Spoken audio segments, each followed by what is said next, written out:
100 years after his death, Kafka is still a household name.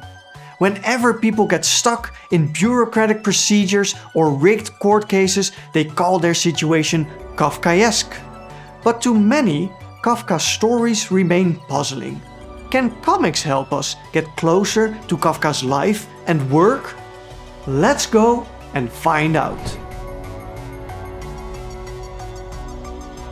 Kafka was born in 1883, and from his youth onwards he was an outsider in everything. In a traditional family, he was afraid of his father.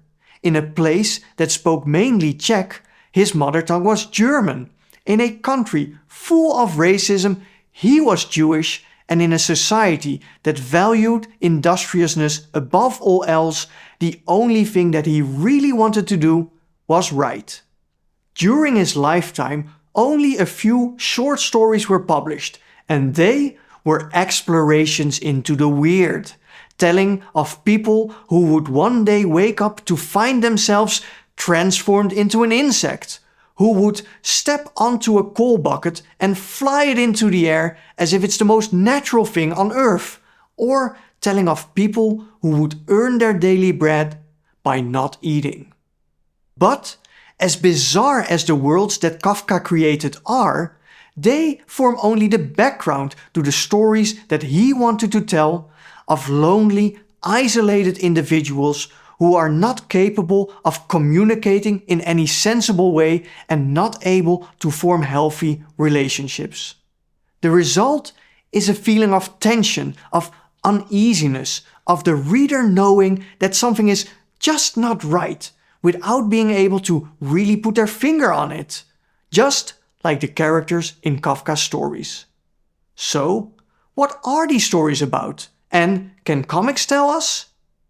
To answer that question, let's have a look at Introducing Kafka by Meyerowitz and Crump, one of the first Kafka-inspired graphic novels.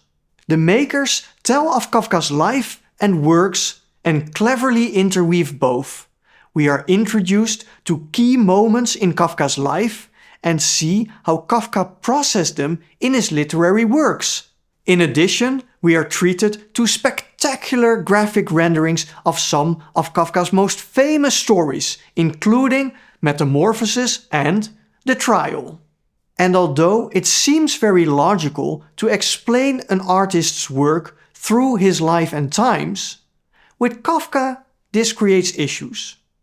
Kafka himself always strove to cut as many ties as possible between his stories and the real world, trying to create literary worlds that could stand on their own feet.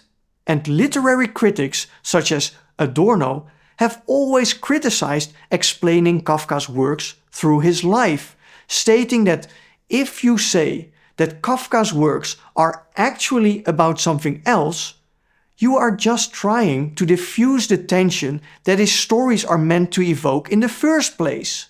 I mean, does it really help us to state that Kafka's stories are actually about something else? About bureaucracy, about racism, about father issues? No, these kinds of explanations draw attention away from his stories instead of bringing us closer to them. Or so Adorno would have claimed, because in reality, Introducing Kafka is a brilliant work. It's an easy way into Kafka's life and a brilliant visual rendering of some of his most famous stories.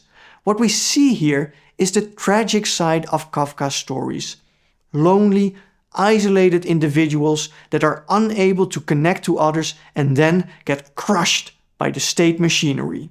And what they also show is that Kafka has become a global phenomenon. Kafka has been translated into many different languages, but also has been visualized in many different styles. And to illustrate this, I will discuss 3 Kafka comics. One from the US, one from Japan, and one from Europe. First, there is Peter Kuper's Kafkaesque, a graphic novelization of 14 Kafka stories. The first thing to notice is that Peter Kuper used scratchboard, blackened paper where you need to scratch the black away to get to white. You see, Kuper is continuing a visual tradition because Kafka's stories have always been shown in black and white. First, there was the film The Trial by Orson Welles, which was shot in black and white and became well known for its long shadows. In 1991, another film was made called Kafka and shot in black and white. Introducing Kafka is in black and white, so Peter Kuper is continuing a tradition, but he also makes Kafka his own. To emphasize the absurdity of Kafka's stories and the humor that he uses, Kuper employs a cartoony style, and he places Kafka in a distinct US-American context, emphasizing the brutality of cops, showing characters as being of color, and using Kafka to criticize American consumer culture. The Japanese duo Nishioka Kyodai transport Kafka to manga. But these are not traditional mangas or straightforward images. No, the Nishioka siblings use a mysterious, ambiguous visual style to mirror and match the ambiguous writing style of Kafka. These are images that make you wonder, that you need to mull over, that you need to puzzle about to find out what is actually happening. The absolute hate of the book is Metamorphosis, the story of a man transformed into an insect. Remember, when this book came out, Kafka insisted that the cover should not show the insect. That was to be left to people's imaginations. The Nishioka siblings take this missive to heart and show in their comics the people who need to deal with the insect and the surroundings in which the insect moves. But the person that this story is actually about has been made invisible. It cannot get more Kafkaesque than this. Of course, European comic makers have been eager to take Kafka to the drawing board. There are many titles out there, but here I want to highlight the work by Danijel Zezelj. And Danijel Zezelj continues a tradition of working in black and white and merging various Kafka stories into one whole.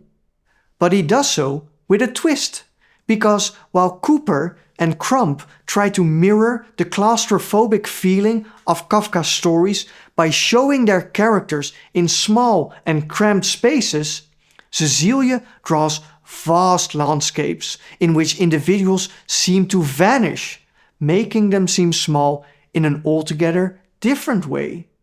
And in drawing these vast landscapes, Zezelj highlights the grandeur of Kafka's worlds and the expressionist nature of his stories. And he does this so well because Zezelj is a master of page layouts and of close-ups. Kafka's body of literature has many different hearts beating inside its chest. There's a tragic one, an absurdist one, a humorous one, and an expressionist one. And the different comics that I have discussed highlight different aspects of Kafka's oeuvre.